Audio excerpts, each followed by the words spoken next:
This is always a highlight of our meeting. And our next moderator is also well known to the folks who attend the Global Insurance Symposium regularly and well known in insurance circles, both among the regulators, the company folks, the distribution, and the startup community. Mike Abbott is a corporate and M&A partner at Faegre Baker Daniels. He works on strategic corporate and finance matters for a variety of firms with a particular focus on firms that are quite important in Iowa: financial services sector, insurance, and agriculture.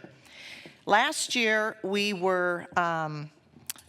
got to enjoy a panel that he moderated on corporate strategy, and it was so terrific that we asked him to come back and moderate another one. So please join me in welcoming Mike Abbott, and we'll see how it goes. Thanks, Terry. I guess, yeah, we will see how it goes. All right. All right, well, it's been a long journey, and we've covered a lot of ground the last day and a half, and we've heard a lot about the threats and opportunities surrounding disruption and innovation, talent and workforce, data, and other important items that are impacting our industry. It's now time to bring it all home and hear from some industry leaders as to how these issues are shaping insurance.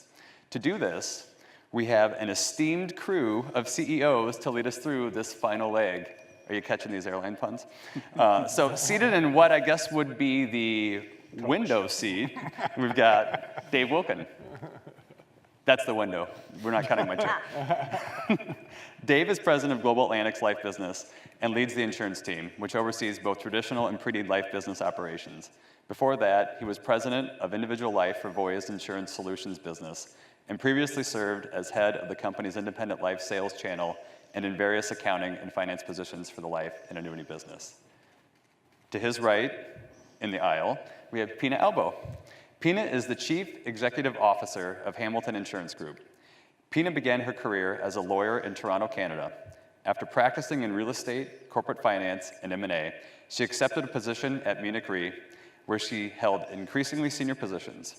Her most recent position, prior to Hamilton, was member of the Board of Executive Management, where her responsibilities included P&C, business and operations in Europe and Latin America. Next, we have Bill Wheeler. Bill is president of Athene Holding Limited. Bill had a distinguished career at Met before joining Athene, having previously served as president of the Americas of MetLife and in various other positions, including executive vice president and chief financial officer. Prior to Met, Bill was an investment banker at Donaldson. And finally, Jim Brannon. Jim is chief executive officer of FBL Financial Group, which is the FBL holding company that offers a broad range of life insurance and annuities through its primary operating subsidiary, Farm Bureau Life Insurance Company. FBL also manages all aspects of two Farm Bureau-affiliated property casualty insurance companies. Jim joined FBL in 1991 and has held various positions in finance and executive management, including CFO, CAO, and treasurer. Prior to joining FBL, Jim worked in public accounting. All right, now before jumping into a heavy discussion, as a good moderator, I want to make sure that everybody's comfortable and feels at home. So, given these seats, I thought I'd make sure each of you has something that you keep you comfortable as if you were traveling. Now, I recalled from a couple years ago, Bill, that I think you love Sudoku. So if that's true, hopefully I remembered it correctly. I got you a book. So just let me know if you need that. Now, Pina, I've learned, has a passion for writing. So I've got a blank notebook and pen at the ready. Now, Jim and Dave, you guys are a little black box because for some reason you wouldn't connect with me on social media, which has really impacted my ability to perform due diligence on you. So I've got something that sure does the trick for my kids, which are fruit snacks. So if you find you're needing anything, we can go there. But I'm going to go ahead and leave these up on the podium because I'm hoping we're not going to need them during the panel, because if we do, that means something has gone horribly wrong. So, all right. Time to get down to business.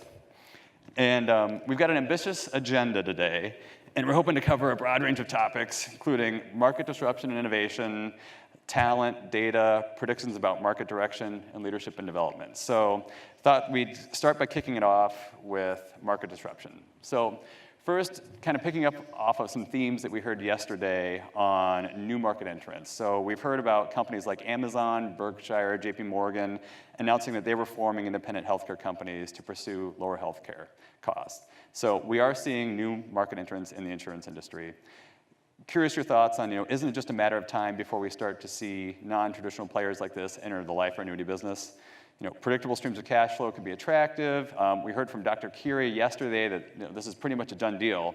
So here's the question. Does your company's current strategy address the possibility of a new non-insurance competitor? Bill, you want to kick us off? Yeah, sure.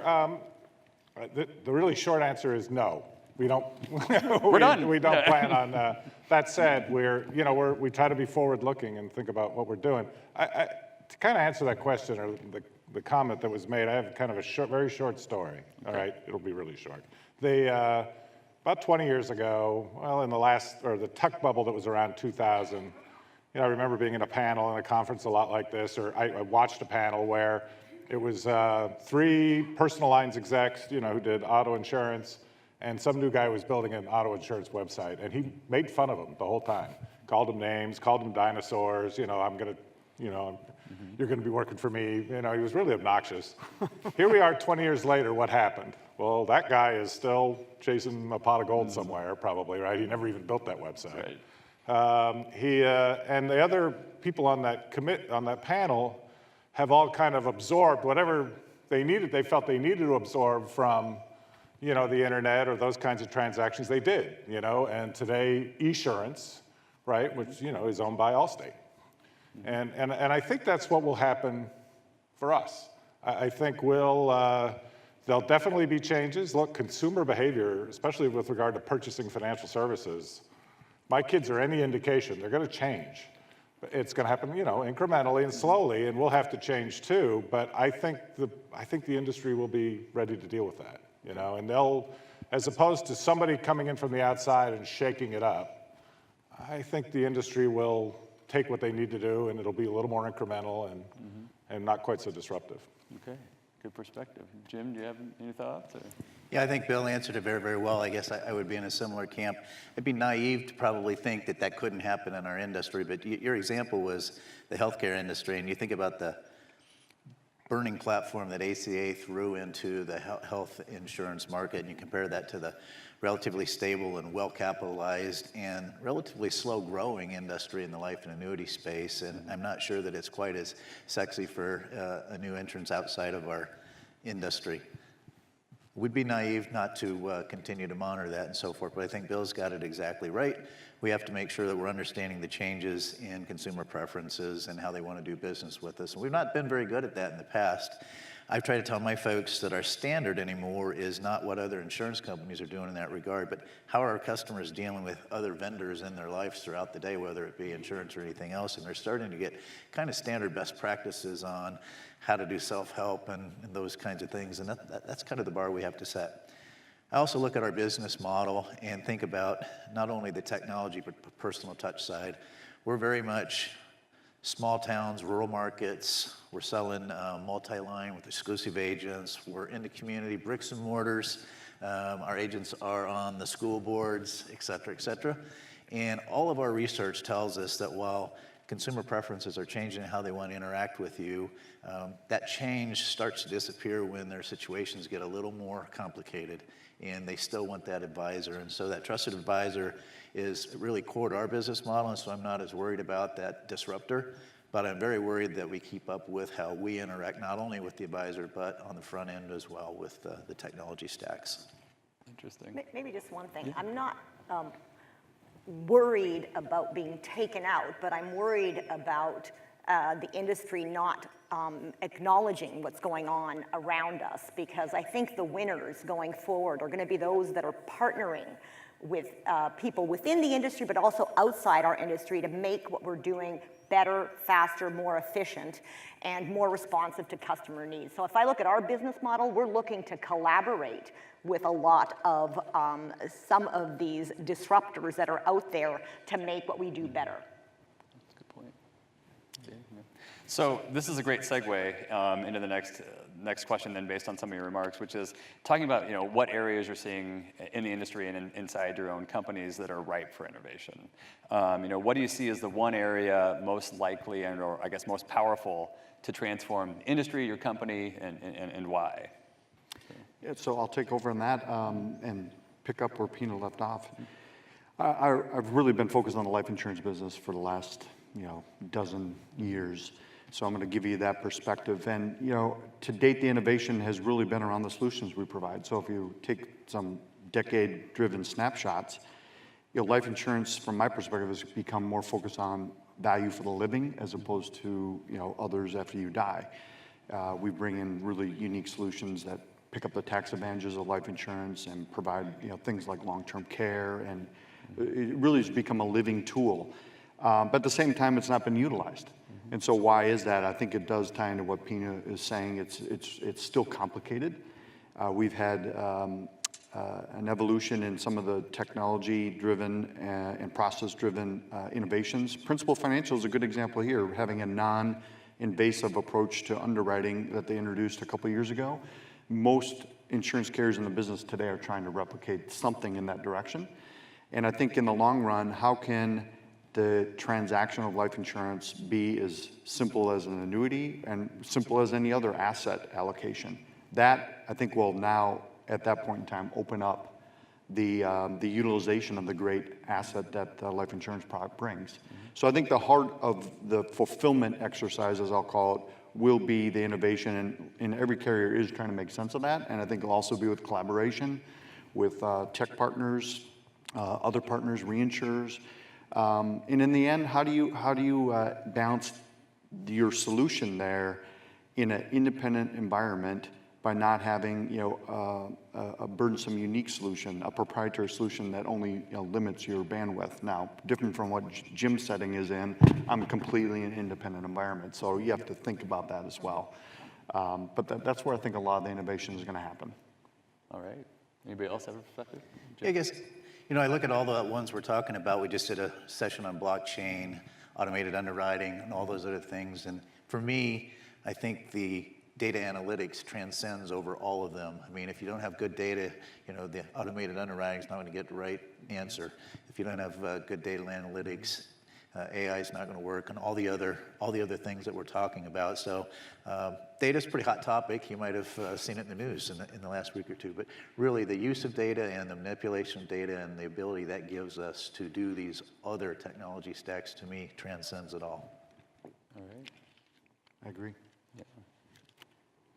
Anybody else? No? So kind of building off, what areas are ripe for innovation, let's talk about, specifically kind of the point of innovation. A lot of innovation we've seen, bringing up data and things like that, have been on the expense side of the ledger. Talking about how to reduce expenses, for example, drones and P&C business.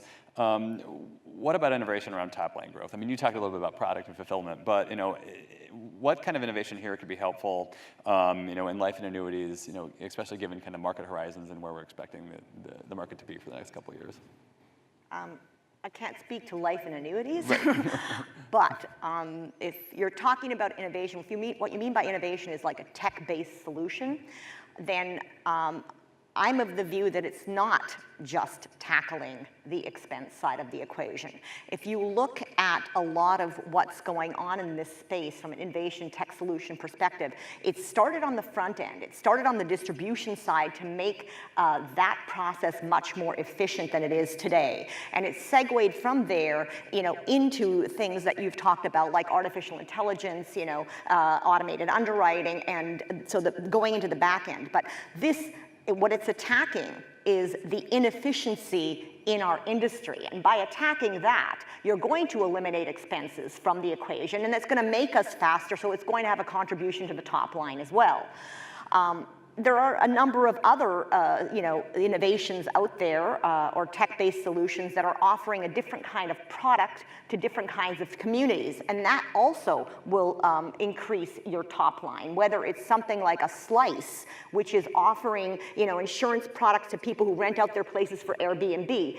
That's something that our children would look at as more convenient because they say, well, I'm doing it for this weekend. Here, there's something, an automated solution. So there's also product innovation going on out there. I think it's too short-sighted to think it's just, drone technology on claims. Good point. Okay. I was just going to add in, innovation immediately goes to thinking about technology, but it really can be a whole wide piece across the value chain. I would say, we're an example of a relatively new entrant into a mature marketplace, and we can bring some innovation that creates some disruption. It doesn't have to be technology. Right. It can be, in the life and annuity space, and the heart of what we do is, taking money and investing it well and bringing it back.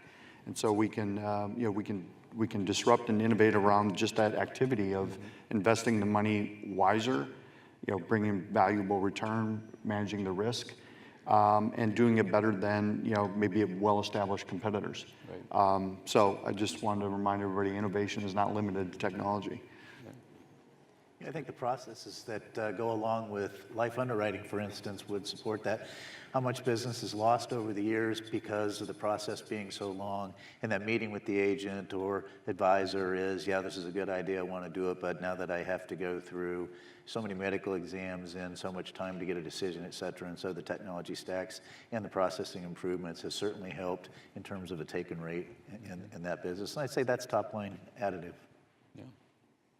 No, it's well said, on technology. Some of the stuff that, we've heard over this conference and know about innovation is, technology is a tool, it can't be a hammer looking for a nail, and, innovations around, really looking at driving and enhancing the customer experience. So, good point. And kind of building on that then, we've, accepting the fact that innovation is important and market's evolving, that's interesting to hear about what you guys are doing inside your companies to really focus and deliver innovation results. Talking about your culture of innovation, how are you fostering that? There's a lot of different things you get, a lot of challenges you have, a lot of opportunities you have. Curious if any of you are employing innovation managers. Are you setting up specific budgets, letting it go organically? Just what are you doing? So. It's, I'm actually very skeptical of kind of the internal incubator. The guy whose job is I'm the innovation head. I remember one of our competitors at my last job, hired a chief scientist, and of course the CEO comes to me and says, should we be hiring a chief scientist? And the answer is no, we shouldn't. And they didn't have one for long either. But I think that sort of innovation or looking forward, or how do you get better, how does your unit get better, I think that's everybody's job. And I think all your managers have to be engaged in that, and that's part of having, I think, the right culture in your shop. If a special group gets to be the innovators and the rest of the company just has to do the same old crap, I think you create a we versus they, and that's a mistake. I also think that a lot of times those innovation groups, I have a lot of experience with this, are just kind of slush funds on how to, manage budgets. And, I'll make them do that because I don't want to fund it myself because it's actually sort of not a very good use of money. We want innovation really tied close to operations. And I think the reality is in our industry, most innovation is pretty incremental, right? Now, I think there are occasionally times when you have to be a little more disruptive, but I think that's senior management's job, is to say, I think we should try something completely different. You can't expect that to bubble up internally, but I think senior management has to be engaged with that as opposed to delegate it to somebody. Right. Yeah, good point. From my experience as well, I think I've been in a situation where you define almost a separate organ, and there's tissue rejection that happens out of that. The group over here is responsible for digital, and the rest of the operations over here saying, well, they don't even know what they're even trying to solve. So I agree with Bill in that regard. I do think there is a spot where it can be everybody's job with good connection to the customer, however you want to define that, to define what things you can incrementally do. I think, at my company, I think we view ourselves as a competitive manufacturer with targeted innovation as opposed to really being an innovator first, because that takes a big commitment. On that basis, it's everybody's job to define the opportunities and then prioritize them with our management structure. And then I think you can get to execution, and execution maybe can be focus the resources. The concept of agile and or other technology approaches to make sure that there's some people that are dedicated to it and quickly, incrementally creating value can be a good hybrid of what we're talking about. Yeah, good perspective. Anybody else? I generally agree with these two folks, but as a smaller super regional company, one of the things that we weren't good at is having any room in budgets or time or any perception that you could work on anything that was fail fast and try something. And so really setting aside what Bill would call a slush fund, maybe a small slush fund, and we do have folks looking at things to maybe fail fast now. Now, how I staff it is cross-functional across all lines, make sure the operations people are involved, et cetera, and not a separate group per se that's an innovation group, but really cross-functional. But giving them a little budget and some permission to look at things and make sure they look at things that are coming along that might easily integrate into the business or something we want to take a bigger look at in the future. So we're doing some of that on the side. It's a good point. One of the challenges a lot of companies face, and we face it too, is empowering the people to feel that they can fail. Empowering them they can try to innovate. Get that culture spread across, but then say it's okay. Fail, we expect that. So that's the challenge. Let's stay on this topic for just one more question, and then we'll move on. And that's really to hit on some of the things that you've all brought up before, which is, in this distribution model and in this industry, there's a balance between people wanting things automated, wanting it fast, and then that personal touch of the products, right? Feeling like you have a trusted advisor that's going to get you into that right product you want. So how do you balance that in terms of innovation? Where does the that fulcrum bend in terms of the personal touch? When does that take over, and how do you leverage technology along with that? So I'll start with that one. I don't think I can profess to have the answer here. I know directionally what we're trying to solve. And so I think on the technology front, it's been defined as omni-channel. I mean, giving people an avenue to come in and access or connect with you in the way that they wish or the way they can for the moment. I think it's figuring that out and doing it in concert with an advisor. I think we are, in my business, devoted to an advisor to bring us to a customer and share that interaction. So figuring out the trifecta of how you work together and can work together in an omni-channel way. That's what we need to get in place. I would not say we're successfully there, but that's the direction we're trying to get to. All right. Anybody else? I think at the end of the day, it's all about what the client wants. Right. That is the personal service. And if you can deliver that in a technology-inspired way, I think that, that is a definite hit. Makes sense. It's a good description in the end. So this was great. Let's switch gears and kind of move to big topic with big issues and kind of just one general open-ended question, and that's the issue of the evolving workforce. There's lots of industry focus on the nature of the workforce that makes up all of our companies, and there's a lot of changes happening, right? The workforce is evolving. We've got millennials that are coming in with different expectations. We've talked some about the gig economy and how that, there's a different view on your career now. We've got low unemployment, at least in Des Moines, which causes wage pressure. We all have IT staff that can walk down the street, right, and just get a better job, or at least a different job. And and then we have retirees leaving with institutional knowledge, employees that may fear of being replaced by a disruptor. So we just got a lot, right, and a lot to address and a lot to think about to keep the wheels moving. So what are you guys doing in terms of addressing those issues with workforce? I'd love to talk to this one. At Hamilton, it's all about the culture. We start with the culture, and a culture that runs around our mission statement. Mission statement of Hamilton is we're writing the future of risk, right? And that in and of itself will either engage people or it won't. So those who join because they want to be part of this transformation of the industry. That's one thing that keeps people engaged, and then multi-generational people engaged. in addition to that, we've developed with our staff certain first principles. Those are the behaviors that we expect people to, to bring to work every day. And at the end of the year, you get not only rated based on how you did in sales and production, et cetera, but how did you perform vis-a-vis these principles that we decided we wanted to be.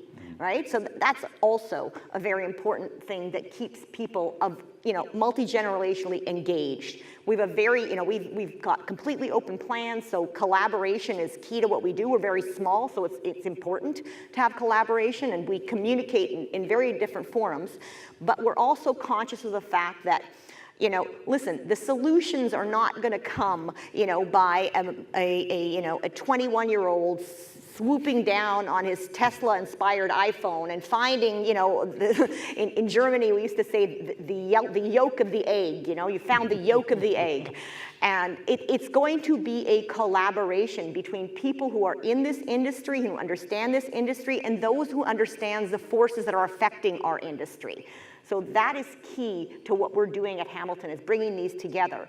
And we are also very active on a movement called the Insurance Careers Movement, where we're trying to engage. End of the day, there's a lot of talent leaving this industry. There's a lot of know-how leaving this industry in the next 5 years. So we have to find a way of capturing that knowledge and giving it to the next generation, and also a way of engaging those who have left the industry in some form to continue this education flow. Great. We do a couple things. One is, we, as a best practice, we execute an employee engagement survey every year.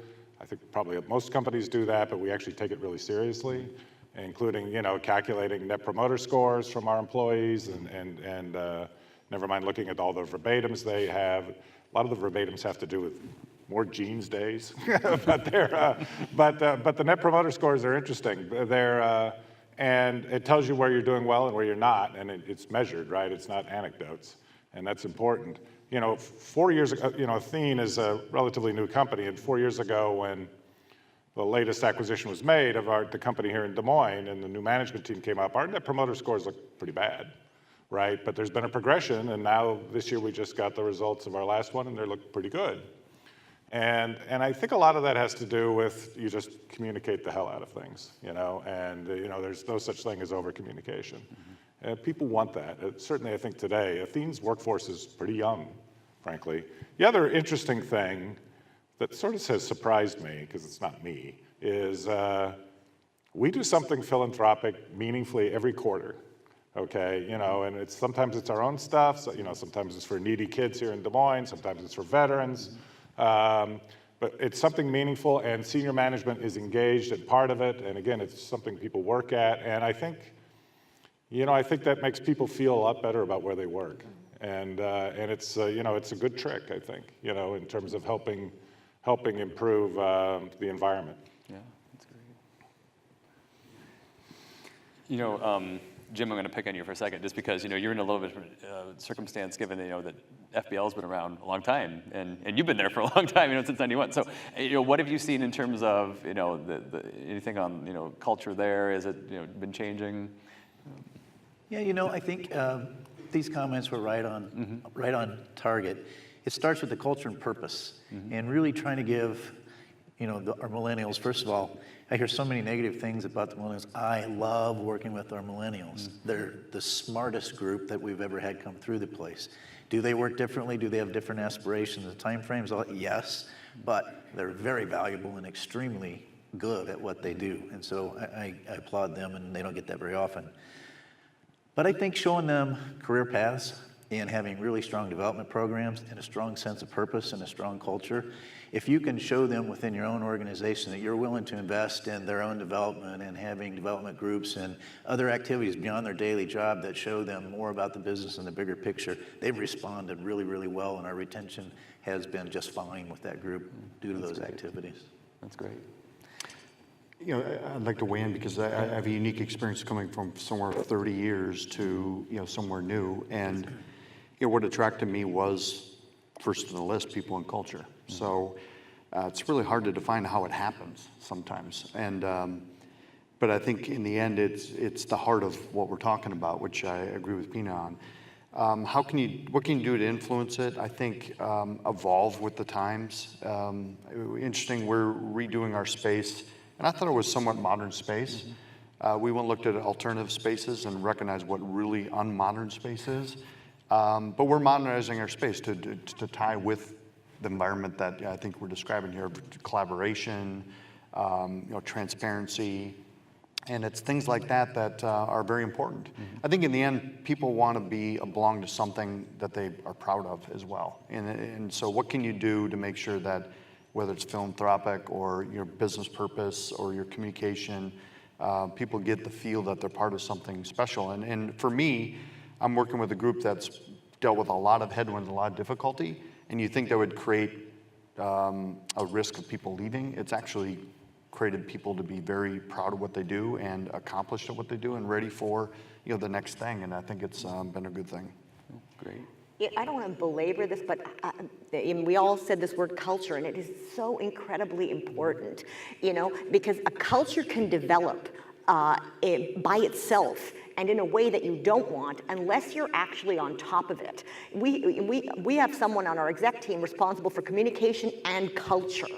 And as a matter of fact, when we were last with AM Best, we spent the first hour talking about culture and engaging with AM Best on culture. So it just shows just how important this whole topic is. And for me, quite frankly, it's as important as our business plan. All right. We'll leave it at that. So we've talked about workforce. Let's now shift gears to one of the other things that we've already also mentioned, which has been a big topic, and that's data. So let's just start, right? I mean, it's something that we've been talking about in pretty every panel here about. News of Facebook broke, right? They've got what they've been doing, where third parties have been collecting personal data on their users.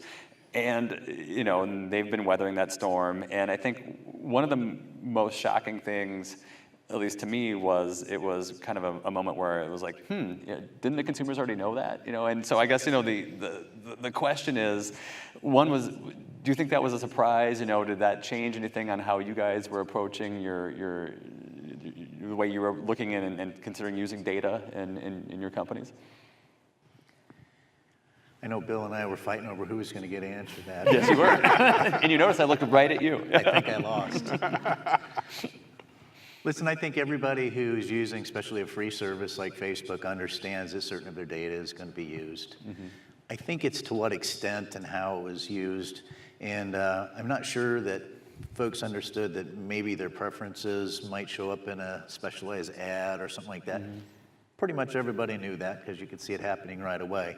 When you see it out there in third-party vendors and being used the way it was used, I think knowing that phone calls or messages are being captured and things like that, that starts to get to be a place where consumers will have an issue. You look at Facebook, though, and relatively unscathed going through the congressional hearings.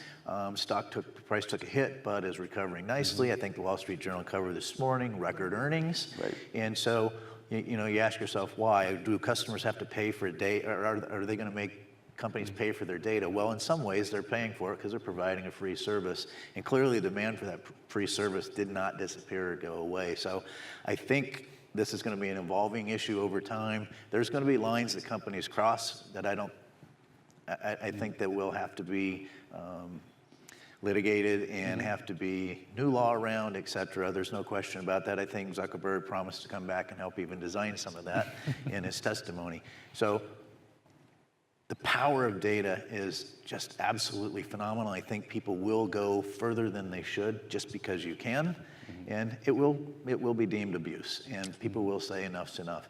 But I also think they're getting something for that data now, or they wouldn't be trading it off. And some of those are free services and technology that we all enjoy. Yeah, I've thought about this since this question prompted me, and I agree with everything he just said. How many people in the room have clicked the privacy? I've read the privacy thing and didn't read it because they just want to move on and get what they would get out of it. I've done it probably once a week. I think the question I have in my mind, the Facebook example is it's not regulated. It's just they choose what to do, and now there's maybe a little bit of blowback and they'll adjust.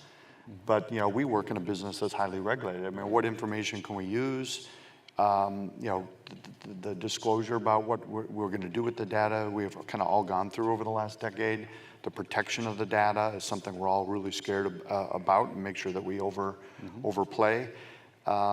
You know, even on the life underwriting side, you know, what data can we use to engage in determining a decision is regulated. So it's interesting. It's an environment where people are kind of freely giving information, and then you get into regulated environments where it's really, really constrained, relatively speaking, and it's interesting. Right. And you know, just maybe one follow-up yet on this topic is, you know, curious. It is interesting, and you know, as both, you know, someone that works in the industry and also, you know, all of us are consumers of insurance. Do you guys have any thoughts on, you know, how we may feel about, you know, the use of data, you know, to help, you know, evaluate products, to price, to put us in risk pools, you know, all of those things, which, you know, has been a topic over the last day here at this conference. But just curious if anybody here wants to, you know, weigh in on it.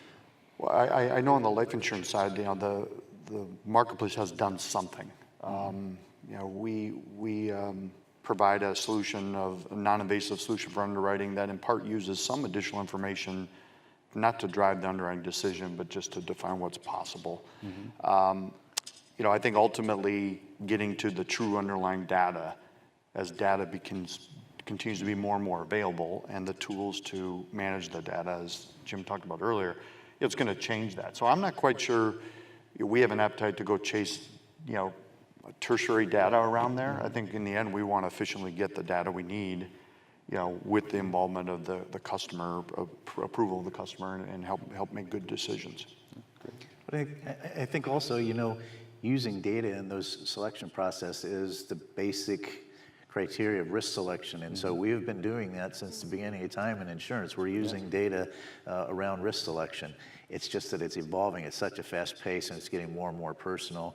And you don't always know what data is being used now because of so many sources it can come from. And so it is a continuum. And is there a line where it will be uncomfortable versus comfortable? Yes, of course. But we've been using data to make risk selection since we started making risk selection, or we would just be providing coverage, not selecting risk. Yeah, good point. Anybody else? So let's talk a little bit about new markets. And this is a question that comes to us from a thought leadership article written by Guy Fraker, and I'm going to quote, but among the best kept secrets in the insurance industry is the reality that exponential markets waiting to be discovered outnumber those currently being addressed by existing insurance product lines. So here's a possible goal, and it's a fill in the blank. By year-end 2027, we will have grown by improving the lives of 1 billion or more people by creating insurance products that, and then ask each of your thoughts. Close the protection gap, right? And I think we just have to look to last year and what we experienced with the hurricanes to see just how many people are without coverage in these scenarios. I mean, their estimates go from 70 to 90%. And quite frankly, in developed countries, the statistics are very high. So there is a long way to go. That's a win-win for both sides. And then in developing countries as well, that there are ways of improving the protection gap that will help to advance a society.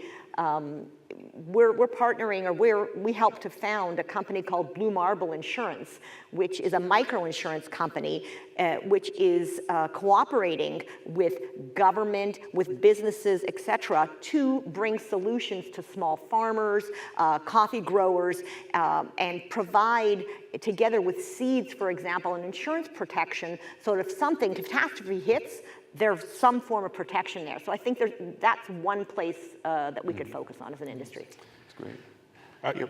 I guess I would say the life insurance version of that is retirement, Yeah. right? The retirement profit pool, if you want to use a consultant speak, is the largest profit pool in the world, right? In terms of not only there's a huge demand and growing demand for people who are going to need money in retirement and haven't solved for it appropriately. And oh, by the way, those are the people who have all the money, right? It's not 25-year-olds. Unfortunately it's 65-year-olds who have all the money. And so how to help them manage their retirement in a better way than we do today. I mean, that's not really a revolution in life insurance business, but it's we're not even remotely, acting on it. People do sell long-term care insurance today. Obviously, there's a huge consumer need for long-term care insurance, but making the math work is really hard. And so that's sort of one example. I guess I would also just say that the people will have to figure out how to engage better with broader groups. If we don't solve this, the government's going to, right? One way or another, and probably poorly, right? And so if because the population will demand it, and the government struggles to do what they need to do today. So I think that'll be a huge opportunity. Okay. I think along Bill's lines, but I think more about insure a lifestyle. That's not just retirement when you break it down. Most people aren't capable of understanding and managing each and every one of the risks, nor enjoying their retirement if they're thinking about their longevity risk, their long-term health risk, their interest rate risk, their credit risk, et cetera. And so if there is a way in the future that we could actually start to insure somebody's lifestyle and make sure that we're helping them take care of that without having to figure out each and every risk along that path, I think that would be revolutionary. Yeah, it would be. Define benefit pension plans again. I mean, that's what I think that's what's going to answer that one. This one's a tough one. I think there's a huge gap that's set across the board in different ways, and at the same time, what people don't take action to close their gap personally. So it does probably take a government action to define a way that has to be done, whether it's mandatory deduction from your paycheck or whatever, which doesn't work in a self-employment world either. I saw recently the other day something that caught my eye, so I went and looked at it. Was safety net. Safety net was, have you heard of safety net? It's really just a small middle market answer for someone who becomes unemployed or disabled. And I looked at it, and it's very simple. $5 a month can buy you a $1,500 lump payment, and that's just a multiple of that up to, a multiple of 5 or 6. And clearly, it takes someone out there to say, I'm willing to not go to Starbucks once a month, to do that. And I'm not quite sure we're at that spot with most people. And I think so. It'd be interesting to watch the simplified solutions that you can't argue anymore, or aren't hard to understand, aren't hard to enact upon. But if no one's doing it, ultimately, I'm not quite sure how these gaps are solved. Certainly isn't technology that's going to drive it. Yeah. Great. Well, thank you. All right. So given the time, and we want to make sure that we have time for questions, let's move to our final category, and that's leadership and development. Because it's not every day that we get 4 esteemed CEOs up on the table, and we thought that the audience may like to hear some advice from all of you about your evolution in your careers, and also things that you would have to pass along to the rest of us. So I think we've got time for 2 questions here. So one I'll ask you is about evolution in your business and how you've had to evolve to meet customers' needs. So another quote here, but Jeff Bezos was quoted as saying, in business, what's dangerous is not to evolve. So curious about, over the course of your career, what area has been the most dangerous areas for you or the industry, not to evolve in order to meet the needs? Funny, it's not a tech, for me, it's not a tech Sure. question. It's, the industry is, the biggest thing plaguing the life insurance industry in this country is the risk management. And they've designed products which, frankly, don't work in all economic scenarios. We've gone through an extraordinary period of low interest rates, and it has just knocked the crap out of a lot of insurance companies' balance sheets. And where the products that they had don't work, they were sold with 3 and 4% guarantees 30 years ago, and they just don't work anymore. And the problem dealing with that is really, really tough. Now, some companies figured it out pretty quickly and acted appropriately. You can judge that by how quickly, for instance, they got out of the long-term care business and who's still in it. But a lot of people, acted very slowly, and they're paying the price. And you're seeing that today. And GE just announced a very interesting charge. which basically that charge got most of management fired and replaced most of the board. And so it's quite a, it can be a very disruptive thing. So the life insurance industry has to understand, the products and guarantees they make, which they've made some really aggressive ones about how, is that really going to work going forward in a way which will deal with a lot of different financial scenarios. Yeah. Go ahead. No, I was going to agree with him and just build upon it. I think there are potential kegs of dynamite, like Bill just described, that aren't thought out with long-term solutions. What could happen? That happened where I came from at Voya. Our variable annuity business with long-term guarantees, really was a keg dynamite and really changed that company globally. I think the silent keg of dynamite is technology. So I will say that, being there with legacy technology that has risk associated with, costs associated, that can't evolve with the modern experience that you want to provide, is another would be at the top of my list. Okay. Actually, good segue for me, because I was just thinking, I have this luxury of working for what essentially is a startup. We're about 5 years old at Hamilton, and so we don't have any of that legacy. And if I look at the way we've infused the business model, both from the reinsurance perspective and also, what we're doing in insurance, but just from the reinsurance perspective, the way we inform our decisions in a way that respond very quickly to a client and offering them different solutions in very simplified ways, so that we can analyze an entirety of a portfolio that's up for renewal and decide, okay, where are we going to deploy our capital? What makes more sense in a red light, green light, yellow light scenario? So very simple technology that's responsive to clients and also helps us, provide clients with a solution. And if I look at what we're doing on one of the things that we're doing is through a platform called Attune. And Attune is a joint venture between Hamilton, AIG, and 2 Sigma. And this platform is essentially a digital MGA to address the $150 billion small commercial market. And it's a market which is ripe with inefficiencies, with costs that can be easily taken out. And quite frankly, no agent likes dealing with these small BOP policies and all the questions. So this technology, which we're now deploying, it's a new business model, essentially gives the agent a front-end system, has the agent answer 2 questions, and the system itself will populate the rest of that form, will provide a quote, all in the matter of minutes. And that's where it's a very empowering way, to transform our business. So I do think that the technology play in this context, making, this solution to the client more efficient and effective, is going to be a way of the future. Great. All right, so moving on to our last question, and Jim, we'll start with you. All right, so as you all may know, the Symposium awards scholarships to the university students, as the leaders of the Symposium are committed to feeding the next generation of those who will be serving our consumers. We have many in the audience who are interested in your perspective on leadership and professional success.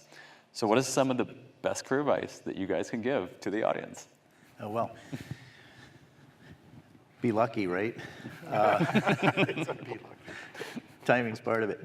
No, I think in our particular culture and environment, being a genuine, authentic leader has served me very well and serves everybody in our particular culture very, very well. So I'd encourage definitely to be genuine. I think there's very many people that think about leaders as bosses instead of leaders. And if anybody that comes to you for help, that makes you a leader. And so helping others. And I would say step up and be the front person when things aren't going very well. Be accountable and step back and give other people credit when they're going really well. I think people are afraid of others doing well when I believe strongly in rising tides lift all boats, and especially your own. And then, I think I'll stop there. You could keep going, right? Yeah.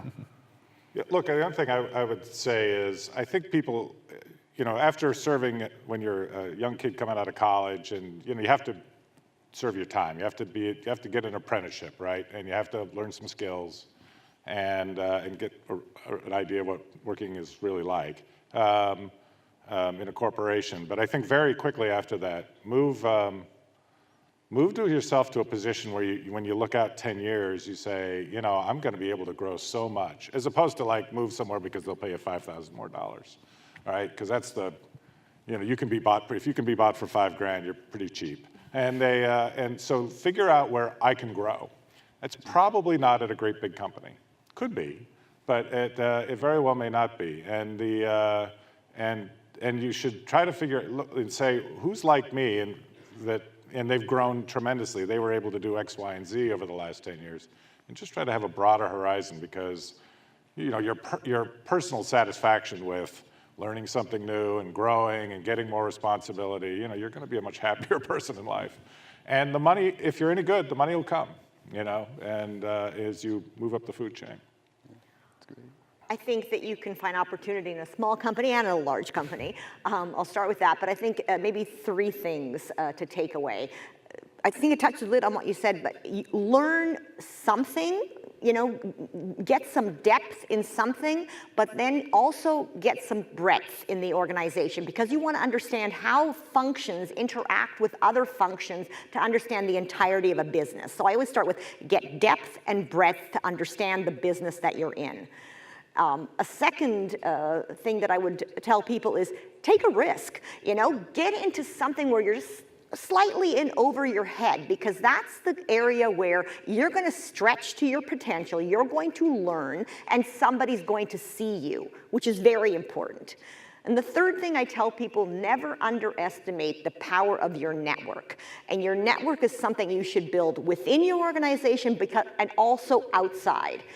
When I moved to Hamilton, it was interesting to see just how many people from networks that I built over the years had come to say, you're at this place now, I have an idea, or I'd like to partner with you on this and that. A network is a very, very powerful tool. I'll be brief, and Jim and I have similar suits on, and so it's interesting, because what came to mind was learning. You can learn from others what they tell you or what you see from them positively. You can also learn, what not to do.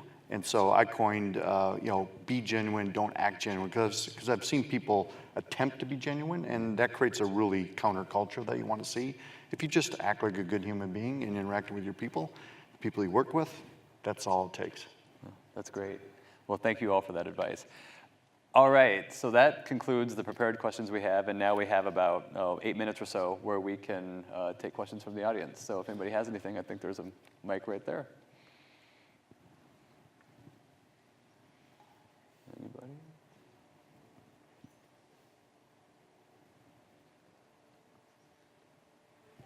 All right, we got one. This used to be a gymnasium, I'm told. So that's, got my wellness in for the day. Chance McElhenney with Iowa Insurance Division. Thank you for being here today. From the regulator's perspective, I guess, maybe what is one piece of advice that you would like to see us take in being a better regulator for you? I know there's a lot of different regulators from a lot of different states here and a lot of different perspectives, but I know we'd be interested in your thoughts on that. I'll say something quick that, my experience, particularly here in Iowa, is that just engagement has been spectacular. And so I would just say, have engagement. We don't necessarily see that everywhere. And so the engagement with us that we intend to have and see reciprocated has been awesome. Yeah, I think the life insurance business is incredibly complicated. The regulations, around it are incredibly complicated. Every state's got its own set of rules, because not everybody, just adopts the NAIC Model Act in any given situation. So we're always finding quirks, right, in our whatever state of domicile we're operating in, and I just think or things change, and the current regs don't really address it, and I think being willing to engage and being flexible, realizing that, sometimes, you can't be flexible because you got to get the legislature to pass a new law or something like that. That can be tough. But short of that, being flexible, but still trying to make sure that, insurance companies do the right thing is really important. Because the rules can't capture everything, though they're very prescriptive in insurance. They can't capture everything because, our business evolves.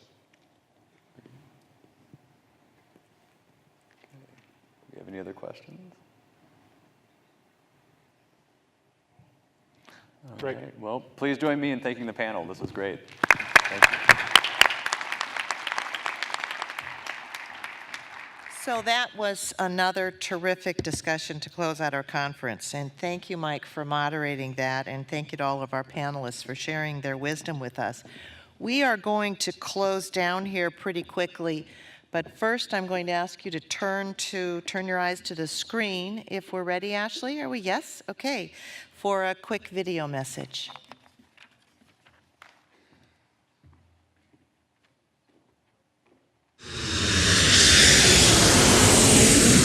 Please direct your attention to the monitor for a few short in-flight passenger announcements. Hello, friends and fellow travelers. My name is Kay Godfredson. And my name is Laura Beebe. And we are your co-chairs of the Global Insurance Symposium. Whether you flew across the oceans or drove across town, we're thrilled to have you in Des Moines for the Global Insurance Symposium. Thank you for your interest and your efforts to make connections and share ideas while you are here. You are what makes this event special. We are excited to bring some of the most innovative voices from global leaders in the insurance industry. To the speakers for sharing your wisdom and vision, we thank you. We'd also like to thank each of our sponsors for their generous support. Your continued investment in the symposium makes this event possible. Finally, this event would not come together without the tremendous support from our GIS Planning Committee. A special thanks to each of you for your time and commitment these past several months. On behalf of the entire Global Insurance Symposium crew, we hope you enjoy the ride, and we look forward to having you back next year. Until then, safe travels, and thank you for choosing the Global Insurance Symposium.